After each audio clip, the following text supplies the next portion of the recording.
დიდი გულის მქონე ადამიანი ვარ. ძალიან ბევრჯერ გადაულია ჩემთვის და გადაუთელია. ამის გამოსწორება მინდა რეალურად, რომ ესეთი არ ვიყო. მაგრამ ესეც არ გამოდის. ადამიანი ხო იცის სამარეშიც არ გამოსწორდება.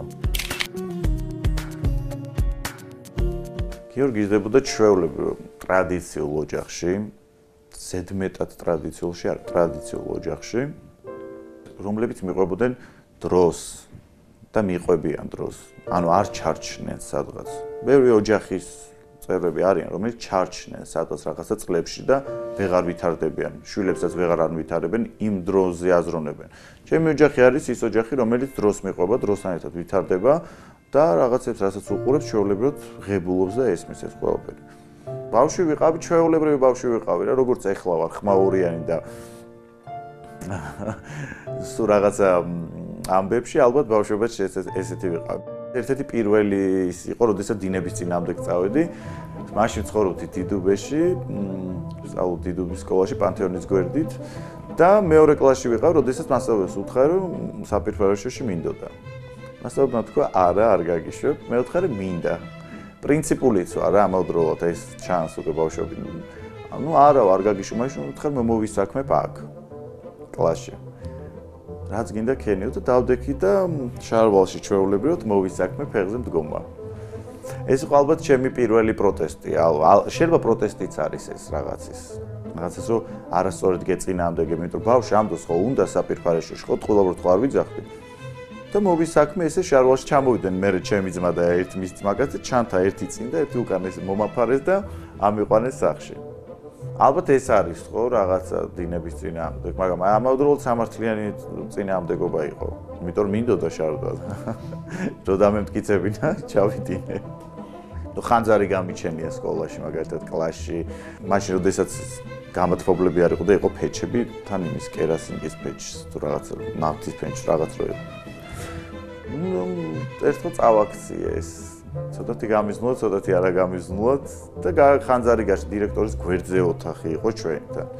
აგვიყვანეს მეოთხე სართულზე დაგვსაჯეს და ყველაზე ცუდ კლასში აგვიყვანეს და იქაც ნათურებს ხსნიდი ვისროდი ეზოში რაღაც, ნუ ძალიან ბევრ რაღაცას ვაკეთებდი რა ისეც. უკანონოს და ცუდს. მაგრამ დავამთავრე სკოლა, მაინც დავამთავრე სკოლა. ბავშვური დამოუკიდებლობა ის იყო, ის რომ მინისტარს აგროვებდი, ამას აბარებდი, მერე ფულს იღებდი, მერე რაღაცა საღეჭერიზის ნაყინებს ყიდულობდი მაგაცებთან ერთად, იგივე სპილენს აბარებდი. ძალიან ბევრი რაღაცები იყო. მახსოვს, ჩვენ რო დიდუბეში ცხოვრობდით, ფოთის ქუჩაზე ვარ გასვლილი მე. ჩვენ კარს ღამით არ ვკეტავდით. იტალიური ეზო იყო დიდი ესეთი. კარს არ ვკეტავდით ღამით. არც ერთი მეზობელი არ კეტავდა ღამით. კარს ზაფხულში 20 ხელოდა. როდესაც მაგალითად დედაჩემი მოდიოდა ბაზრიდან, ძიმე ჩანთებით, მე მახსოვს უბანში თბილისელი ბიჭები იდგნენ და მე პატარა ვიყავ, ეხლა მე რაც შემეძლო ჩანთას ვიყავ, უბნელები მიდიოდნენ და გალბატონო ციცო-ციცოდეი და მოგეხმარი. აი ზუსტად აქ იყო ის პატარა მაღაზია, სადაც გავიცანი გიორგი. ვყიდულობდი ხშირად აქ სიგარეტს და გიორგი და დედამისი მუშაობდნენ. ძალიან საყვარელი ქალია. გიორგი რაღაც ეხმარებოდა, ის მომწონდა ის რომ ამხელა ბიჭი იყო და ის დედას როგორ უვლიდა, როგორ აი გვერდში ედგა და როგორ კარგად ართმევდა თავს. მე მახსოვს მოსკოვში მეტროში გადავიდნენ და იქაც დავდიოდი. წლების წინ გავიხსენე ჩვენ ეგ ამბავი, მე ვთქვი გახსოვს ის ბიჭი მეთქი სიგარეტს ოყიდე და მეთქი მაღაზიაში და ხო და აი მე ვიყავი და იქიდან აი მე ვიყავი და ჰუჰუში ესე ძალიან მალევე დამეგობრდით ხო ეს მართალია. გავიზარდი დავჭკვიანდი ალბათ რა. და გარეგნულად უცოტა შევიცვალე. კრისი არ იცვლება და მე ცოტა შევიცვალე. მე ცოტა დავბერე. არა. სრულწლოვანი რო ხდები, უკვე შენ უნდა შეძლო დამოუკიდებლად ცხოვრება და პირიქით აქეთ დაეხმარო შენ ოჯახის წევრებს, იმიტომ მათ გაგზარდეს და განათლება მოგცეს. დედის ძალიან დიდი დამსახურებაც არის მე დღეს არა მარტო მე, არამედ ჩემი ძმებიც, რომ განვითარდით და შევდეგით როგორც პიროვნებები. მე ვერ ვიტყვი რომ ვერ შევდეგით, ჩვენ შევდეგით. მე საერთოდ ამ სფეროში არ უნდა ვიყო, იმიტომ რომ წესი უნდა ვიყო კალათბურთელი.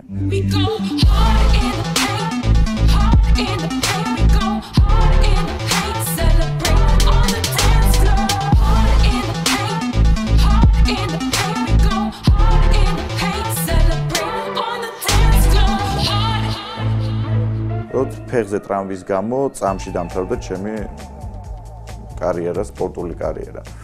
იცი რა, კალბურზე დავდიოდი და შემდგომ მოხდა ისე, რომ ერთ-ერთმა უნივერსიტეტმა, მაშინ იყო საქართველოს პროკავშირების თბილისის უნივერსიტეტი, დღეს ახალი მერია, სადაც მერის შენობა რო არის, მანდ იყო ეს უნივერსიტეტი. მათ მიმიწვიეს მაგუნჩი სათამაშოდ და დაამთავრე 10 კლასი და ნაადრევად ჩააბარე უმაღლესში. ყოველთვის კითხვა ისმის, ნაზღაიძე ისე ხმამაღლა იძახის ამ უმაღლესებზე, როდის მოასწრო და ეხლა მარტივად გაიგებენ, იმიტომ რომ მე-10 კლასიდან ნაადრევად ჩააბარე კალბურთის მეშვეობით. იურიდიულ ფაკულტეტზე სამართალმცოდნეობაზე.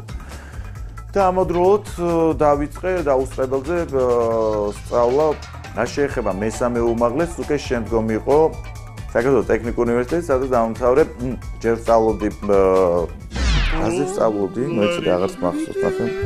ექსპერტიზა, სერტიფიკაცია და ხარისხის მართვა. მაშინ რატომღაც მოდაში იყო ეს. და მივხვდი, რომ ეს ჩემი ადგილი არ იყო და შემდგომ შევიცვალე მენეჯმენტზე, დავიწყე სწავლა და დავამთავრე წითელ დიპლომზე. უნივერსიტეტის პერიოდი ეს იყო, არ იყო ბევრი კაფეები, არ იყო კლუბები და ასე შემდეგ, მეგობრები ვცდილობდით გავთობილიყავით რა, რაღაცა რამოდენიმე ბარი და კაფე იყო, აი ერთეული, რასაც ქვია. უმეტესად ხდებოდა გართობა სახლში. მაგ პერიოდში გავიცანი ადამიანები, რომლებმაც გვეს რომ რაღაცა სამსახურიო მიმტანობაზე და მე მინდოდა თავისთავად ბევრი შემოსავლი მნიშვნელობა არ ქონდა ხარისხს სამსახურის. და მანდ გავხდი უკვე მიმტანი ტრიუმფში დავიწყე მუშაობა, ლექსპრესი იყო მეგონა დღესაც არის, ფრანგული, ბელდეჟური იყო. ადრე იყო ბელდეჟური, სადაც დავიწყე ჩემი მოღვაწეობა. ეხლა კი არის ჯანსაღი ობიექტი, ფიტ კაფე არის, რაღაც ძალიან კარგია, იმიტომ აქებენ ამ ადგილს. პირველად რომ გავიცანი, საერთოდ არ წარმომედგინა, იმიტომ რომ ვიცოდი რომ სხვა სფეროში მოღვაწეობდა, მე ვიქნები აქ რა უნდა რატომ მოვიდა.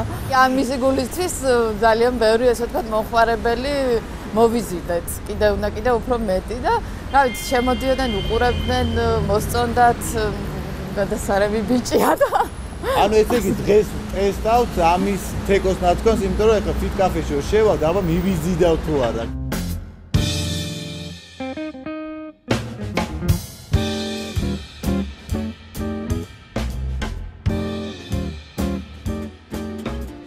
ერთ-ერთი ჩემი ცხოვრების ეტაპი, რომელი ეტაპითაც კმაყოფილი ვარ. და სტუმრებსაც კარგად გაახსენდეს შენი ის პერიოდი, ვინც შენ კარგად გახსენდა. სტუმრებსაც კარგად ახსენდება და ჩემოსავლის წყარო ძალიან კარგი ქონდა პრინციპში, რა ვთქვათ ეს. და ძალიან ბევრი რაღაც ისეთი კურიოზული ფაქტები არის, ძალიან ბევრი. ერთხელ იყო, როდესაც ვემსახურებოდი კლიენტს და გვერდზე მაგიდას ხანძარი გაუჩნდა და ვერცხლინას ვერ ვაქრობდი, იმიტომ რომ ამას უნდა მომსახურებოდი და თან ხანძარი უნდა ჩამიქრო, ერთი კაცი დავროდი აქეთ-იქით, არ ვიცოდი რა გამეკეთებინა. ფეხბურთელების იყო ერთი კურიოზი, როდესაც დღის 12 საათზე ერთი მიმტანი ვიყავ, მაშინ წეს და ორი მუშაობდით და მოვიდა ფეხბურთელების მთლიანი გუნდი. გაუშალეთ მაგით და რაღაცა 500 რაღაცა 10 ლარი თუ რაღაცა წარმოიდგინა დადალეს და რა მიირთვეს, სტილობიანად ვთქვა და ბოლოს დამიტოვეს ლარი. აი ეს ლარი დღემდე არ მოვიწყდება. ლარი არ გავიწყდება თუ გუნდი. გუნდს ჯობდა კარგად ეთამაშა, მაგრამ არის დაწოება. კიდევ ვაპატიებდი. ხატნის პარკში გავიცანი გიორგი, იმიტომ რომ მაშინ როცა გაიხსნა, ჩვენ ვიყავით ანიმატორები. გიორგის ეცვა კურდღლის ფორმა. Playboy-ის კურდღელი ვიყავი მე. ერქვა კიჭა. კურდღელი იყო ჩვენ Playboy, რომელიც სხვადასხვა არა, მე ხო და ბავშვებთან არ ვქონდა, მე უფრო ვიყავი ისეთი კურდღელი, რომელიც ქალებს აჯობდა ხელს. რა ვიცი, ესე დანიშნულება მქონდა და დოლივით დავრბოდი. ჰოლივუდის გზა გაიარა საქართველოში. და როდესაც შესვენება ქონდა ხოლმე მუშაობის შუალედში შესვენება ქონდა, ჩვენი გართობა იყო დავდიოდით წერეთელზე მეორადებში და ძალიან ვერთობოდით იქ. ერთ-ერთ მეორადის დახურვაზეც კი დავპატიჟეთ, ავტოფარკი მოაწყეს, მოდა X-ი ერთვა თუ ამეშლება. X რაღაცა. ხო, ბევრი რაღაცები ისეთ გამომქონდა მანდიდან, რა ვქნათ ახლა ეს სიმართლეს. კი, ანუ რა შეგვეძლო ხო ვერთობოდით იმ პერიოდში. ხო, ნუ ცხოვრება მოიწონა.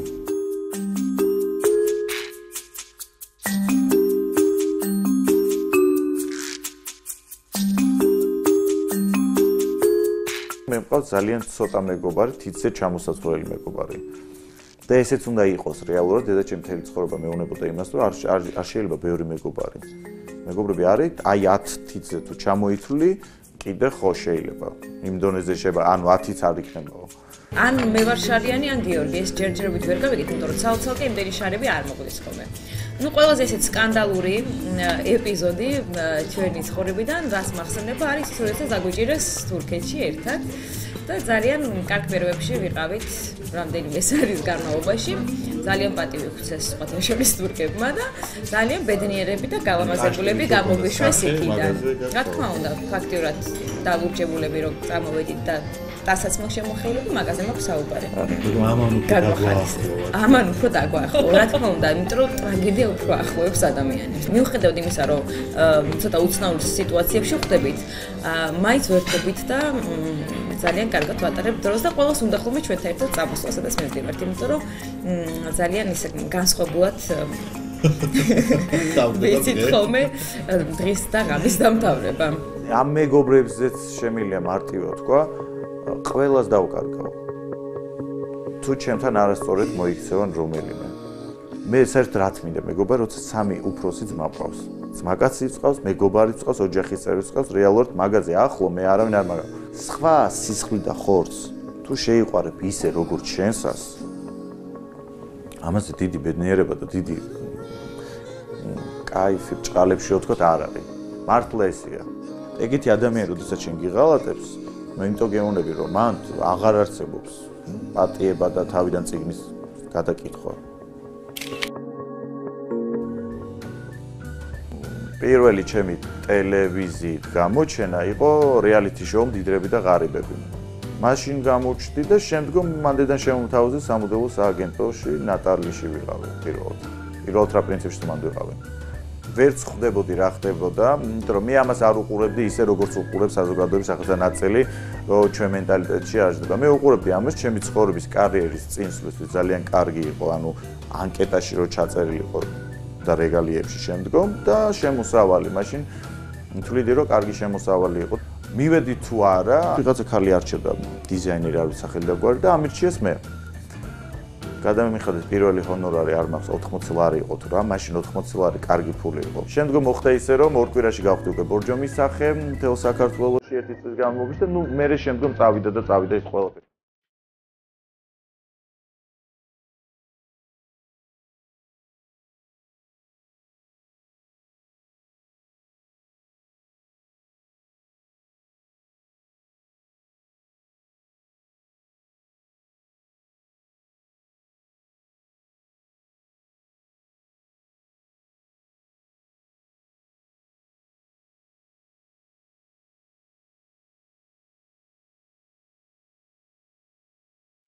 მართალი გითხრა, მე ხა ხმამაღალი შევა გამოდის ნათქვამი, მაგრამ სააგენტო შეუძლია იგივე განმეორდნენ, რომ არც ერთი რეკლამა ჩვენება თუ რაც იყო კასტინგი, არც ერთი ჩემ გარეშე არ ყოფილა. და მე თავისთავად ყველაზე ძვირადღირებული მოდელი გავხდი საქართველოში. თვეში არც ცოტა თანხა $800 მაინც გამოდიოდა. და მაშინ ხა 20-21 წელსაც $800 არ არის ცუდი. დღესაც არ არის პრინციპში ცუდი ფული და მაშინ უფრო კარგი იყო. პლუს დამატებით იყო ტელევიზია, პლუს დამატებით იყო რაღაცა ნაუტილუსი იყო გამაჯანსაღებელი ცენტრი. მაგის PR მენეჯერი ვიყავი. პლუს ტელევიზიაში წამყვანი ვიყავი სხვადასხვა გადაცემების. პლუს ეს აუ, კარგად ცხოვრობდი. ბაგრად ცხოვრობდი იმას აკისთვის. მომბეზდა ყველაფერი, ისევ ქართული მენტალიტეტი. ეს ხალხის აგრესია, მაშინ არ ვიყავი მზად, იმიტომ რომ წამში პოპულარული გავხდი და წამში აგრესია წამოვიდა. თითქმის ერთი წელი ვიყავი ალბათ წასული და არა ანიმაციაში მუშაობდი, შეიძლება ანიმატორი ვიყავი და ღამით მუშაობდი სხვადასხვა ბარებში. ვცდილობდი რომ ემუშავა მიმტანად. კარგი შემოსავალი მქონდა, კარგად ვერთობოდი, ქართველი ხალხი კომენტარები არ მესმოდა და არ ვიკითხო, ბედნიერი ვიყავი მართალი გითხრა რა. მოხდა ისე რომ ბოლოს აღარ გვიხდიდე თანხებს, ისევ ქართველმა, იმიტომ ქართველი იყო ჩვენი შეფ ანიმატორი, ისევ ქართველი თუ გაგიკეთებს. გავყარეს სასტუმროდან, დავყარეს ქუჩაში, პასპორტები არ მოგცეს და ნუ ტრეფიკის ხუებულები აღმოჩნდით. და მაგიტომ მოგვიწია მე დეპორტი გაგვიკეთეს. ნუ ფული კი დავიბრუნეთ. ისე მე ვიყვირე თანხ, მამაღლა ვიყვირე. ერთი ღამე ჟანდარმერიაში ვყავდი წავყვანილი. და მე დავბრუნდი საქართველოში, რომ იძულებულები გავხდით და დაბრუნებული ყავით.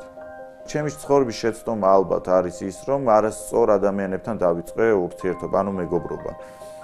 იმიტომ რომ მათ ჰქონდათ რაღაცა სახელი გაფუჭებული თუ ასე შემდეგ და მე მაინც მეგობრულად ვიდექი გვერდში, არ მაინტერესებდა არავისი აზრი. პრინციპი დღესაც ესე ვარ. იქიდან გამომდინარე მე რაღაცეებში უკვე გავერია ამ სკანდალებში და ამ რაღაცა ჭორებში და ამ ქაოსში. მე ჩვეულებრივად ისე დაიწყეს გადაცემებში ჩემი მიწვევა, ჩემი აზრის დაფიქსირება, იმიტომ რომ იყო ყოველთვის ხმამაღალი, ამიტომ უფრო მიწვევდნენ ამ გადაცემებში. კი, გასაგებია მე ვიტყვი იმას, რომ ძალიან ბევრი მამაკაცი არის ჩემზე ბევრად გარეგნულად სიმპათიური, ძალიან ბევრი არის ჩემზე მეტად ნაკითხი. განათლებულს ვერ ვიტყვი, განათლებული მამაოები არიან და ზემოთ. ნაკითხი და ასე შემდეგ. მაგრამ მე ჩემი თავი რაც მაქვს ის ჩემოდან უკან რაც მაქვს ზურგი შემოკიდებული, მე ამით წარვადგინე ჩემი თავი და გამოვაჩინე.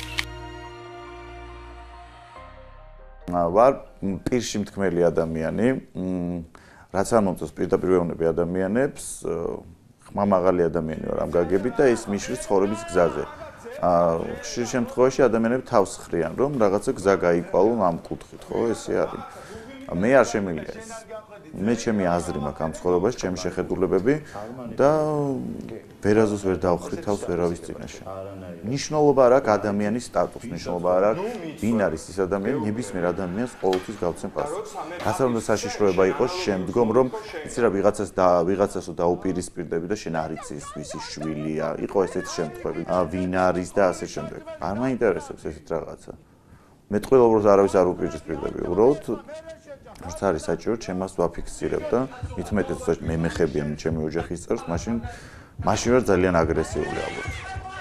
რაც შეეხება კრიტიკას, მე არაერთი ცუდი SMS-ი მომდის ხოლმე და არაერთი ცუდი კომენტარი წამიკითხავს ჩემზე სხვადასხვა რაღაცა სტატია თუ ინტერვიუ შემდეგ ქვემოთ რო წერენ. მაგრამ ეს ჩვეულებრივი მოვლენაა, მაშინ შენ აგერჩია სხვა ცხოვრება. არიან პოლიტიკოსები, რომელიც მაგალითად არც ჩანან, თავისთვის არიან. არიან პოლიტიკოსები, რომელიც ძალიან აქტიურად უნდა გამოჩენა და საერთოდ მე მგონი შოუ ბიზნესში უნდა მოხვედრა. ჩაცმულობაზე ვსაუბრობ ხოლმე და ამაზე მაკრიტიკებენ, რომ გიორგიმ რატომ უნდა შეაფასოს, მაგრამ ჯერ მოდი ნიუ-იორკში გააკეთონ ჩვენება, ჯერმა ქართულმა დიზაინერებმა მიიწვიონ და შემდგომ დააღონ პირი. მე ალბათ ამის გამოვირჩევ, იმიტომ ამ შოუ ბიზნესშიც უნდა იყოს ერთი ალბათ ადამიანი, რომელიც ისაუბრებს იმას, რასაც ფიქრობს. და თითქმის პროცენტული მაჩვენებლით, დიდი პროცენტული მაჩვენებლით როგორ გითხრა ახლა ცდილობიანად ეს ყველაფერი. ერთმანეთს უძრებიან. და ამ დროს ზურგს უკან ერთმანეთზე საუბრობენ. ალბათ ვარ ბევრისთვის მიუღებელი ადამიანი, იმიტომ რომ უმეტესად დინების საწინააღმდეგოდ მივდივარ. ოღონდ ეს დინების საწინააღმდეგოდ მივდივარ, ეს საქართველოსთვის მივდივარ, თორე სხვა ქვეყნებისთვის არც ერთი ქვეყნისთვის დინების საწინააღმდეგოდ მე არ ვიქცევი. ჩვეულებრივად ვცხოვრობ, ჩვეულებრივად ვიქცევი. მე ვთვლი, რომ ქვეყანაში იმ დონეზე არის პროცენტული მაჩვენებელი უმუშევრობის, გაუნათლობის და ძალიან ბევრი რაღაცა ფაქტორების, რომ ადამიანები იწყებენ სხვა ადამიანზე გადართვას აი ამ კუთხით, რომ თავი დაიმშვიდონ, იმიტომ რომ მან ვერ მიაღწია ცხოვრებაში ვერაფერს, არ ყავს ავტომობილი, არ აქვს ბინა, მის შვილებს შეიათ, ვერ დადის უნივერსიტეტში, ვერ დადის კაფეში და სხვერპლი ამ შემთხვევაში არის, არა მარტო მე, ძალიან ბევრია ესეთი. მე არ ვაქცევ არასდროს ყურადღებას იმას, როდესაც წერენ ნაზღაიძე ასეთი, ისეთი და ასე შემდეგ, ამას ყველაზე წერენ აბსოლუტურად. აგრესიის სხვერპლი გამختار, იმიტომ რომ არიან ესეთი ქაჯი ადამიანები, რომელიც ქუჩაში მოგაწახებს, თუმცა რომ შემოტრიალდები, მაგდროს გაშეშდებიან, ბუჩქის ლოლში არიან. როდესაც ადამიანს სათქმელი აქვს რა, მე მგონი უფრო კაცური იქნება ამ კაცების შემთხვევაში ვიტყვი, მოვიდეს და პირში გითხრას. როდესაც ადამიანი არის შიშარა, რომელიც მოგაძახებს და მე ბუჩქის ლოლს ღებულობს, მაპატია და მაგდროს შარდვა არ მინდა მე. მე ვაგრძელებ ჩემ გზას, რამდენ ადამიანს უნდა შემოუტრიალდე და რამდენს უნდა გავცე პასუხი მაშინ. თავიდანვე ვიცოდი, რომ ეს გზა იქნებოდა დინების საწინააღმდეგო. და გამომდინარე, როდესაც ირჩევ, ხო, ყველა ირჩევს რაღაც აი მუსიკალურ ჟანრს, ხო, ირჩევენ მომღერლები იგივე. მე ავირჩიე ის გზა, რომელიც იქნებოდა ძალიან საწინააღმდეგო საზოგადოებისთვის, მაგრამ თუ ირჩევ ამ გზას, ზათ უნდა იყო ამ ყველაფრისათვის. მარიამ კინგლაძე, რომელიც მოღვაწეობს ამერიკაში, ცხოვრობს ამერიკაში. ჩვენი ურთიერთობა მოულოდნელად დაიწყო, იმიტომ რომ თვითონ გამოვიდა ხაზზე, გამეცნო. დაიწყო ჩვენი ურთიერთობა, გადაიზარდა ფლირტში, კარგ ურთიერთობაში, ყველაფერი კარგად მიდიოდა, მართალი გითხრა, მაგრამ ოფიციალურად დავნიშნე კიდევაც და ასე შემდეგ, ბედნიერები ვიყავით, მაგრამ ორი ძლიერი ადამიანი შევიჯახეთ ერთმანეთს, ორი დამოუკიდებელი, არადამთმობი და ამიტომ მოკლედ რომ გითხრა, ამიტომ დაინგრა ჩვენი ურთიერთობა, იმიტომ ორივე მივედით იმ დასკვნამდე, რომ ჩვენ არ შეგვიძლია ორივეს გვინდა პირველობა, ორივეს გვინდა ლიდერობა, არც ერთი არ უთმობდით არაფერს. ცდილობდით რომ დაგვეთმო, იმიტომ გეუბნები ადამიანი არ იცლობა. ცდილობდით რომ დაგვეთმო, მაგრამ არ ვთმობდით.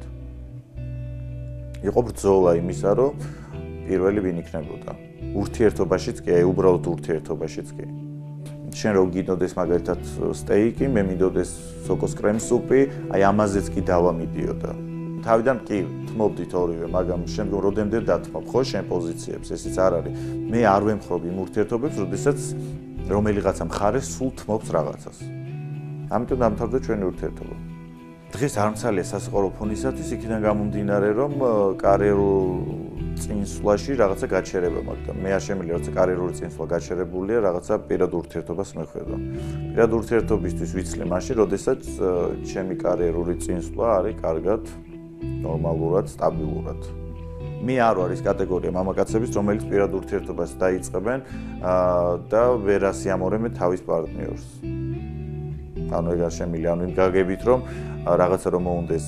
კი, შემოსავალი მაქვს, მაგრამ როდესაც შეყვარებულს უნდა მაგალითად რაღაცის ყიდვა, რაღაცა ფუფუნება, მოგზაურობა, მე ვერ მივეკუთვნებ იმ კატეგორიას, რომელსაც როგორ გითხრა, კუსპაზე ავიდეთ და ჩავეხუტოთ ერთმანეთს. მე არ შემიძლია ეგ. ერთ ზაფხულსაც ჩემთან აგარაკზე რო ვიყავი, ნუ რა ვაკეთო, მაშინ კაცის კოლექცია არავის არ ქონდა გაკეთებული, როგორც მახსოვს. და უბრალოდ გადავწყვიტე დამეხატა ეს კოლექცია და თქვი რომ მოდი რა გავაკეთებ. იმიტომ რომ ყოველთვის განვიცდი იმ უკმარისობას საქართველოში, ანუ მამაკაც ქალებმა ისწავლეს ჩაცმა და ძალიან კარგად აწვია. კაცების ჩაცმულობა არის ძალიან ცუდ, კაცი რა ახალგაზრდა თაობის. და რატომღაც ამის უკმარისობიდან გამომდინარე მეც ვერ ვიძენ ნორმალურ წამოს. გადავწყვიტე რაღაცები დამეხატა, ვიფიქრე ჩემთვის შევკერავდი რაღაცა და ამით შეიკრა ეს ყველაფერი.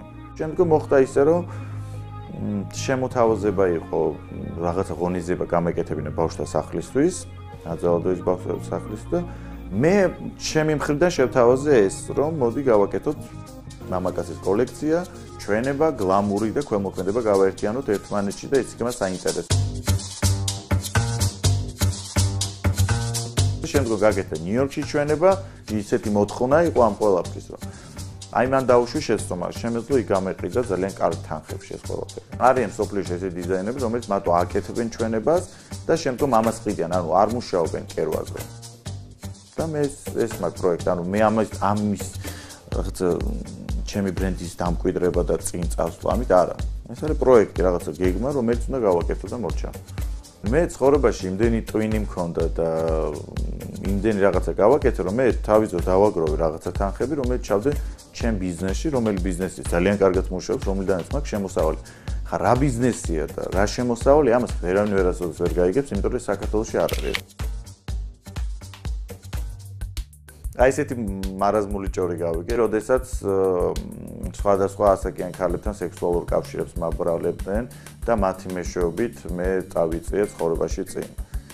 და პოლიტიკოსის სოლებთან მაქვს დღემდე ურთიერთობები და ნუ ბოლო ჭორი იყო გუშინ წინ გავიგეთ, გუშინ წინის წინ რომ ვითომ აი ეს პოლიტიკოსი ან რატომ მოგზაურობ ხშირად სხვადასხვა ქვეყნებში, იმიტომ რომ ისინი ვერ კავდებიან აქ ჩემთან სექსუალური კავშირით, ქმრების გამო და პაემას მინიშნავენ სხვადასხვა ქვეყანაში და იქ კავდებით სექსი და გუშინ წინ ვფიქრობდი რომ მე დავიღო არ უარყოფ ამას. არ ვიცი ამ ეტაპზე გაყინულია ყველაფერი, გაჩერებულია. უმოქმედო მდგომარეობაში ვარ, რასაც ქვია. ეს ბევრი ადამიანის დამსახურება, იმიტომ რომ ბევრი მხრიდან არის ჩემი დაბლოკვა, ფეხის დადება და ასე შემდეგ, მე ამას ყურადღებას მაინც არ ვაქცევ. რაღაცა გეგმა მაქვს, მაგრამ ამ გეგმას არ ვამხელ საერთოდ. ცხოვრება არის ბრძოლა რეალურად, ხო? შეხო აი გლების ხროვა ვართ, რომელიც გლეჯს ერთმანეთს. ჩვენ სხვანაირად არ შეგვიძლია ცხოვრება. ჩვენ უნდა დავგლიჯოთ ერთმანეთი, სუდი უნდა გავუკეთოთ და ამით შევაკმაყოფილები ვიყოთ. არ ვნანობ ადამიანებთან ურთიერთობებს არასდროს, იმიტომ რომ ყოველთვის ცხოვრების კარგი გამოცდილება ეს და ამით იზრდები ადამიანი და კარგი ესეთი ადამიანი. უბრალოდ ძლიერიც უნდა იყო, რომ არ დაეცე. ძალიან ბევრს კი უნდა, რომ წაქცეულნი ვნახონ, მაგრამ მარტო მე ვიცი ეს წაქცეული როდის ვარ. ვერავინ ვერასდროს ვერ დაინახავს ჩემ წაქცეულ მდგომარეობას.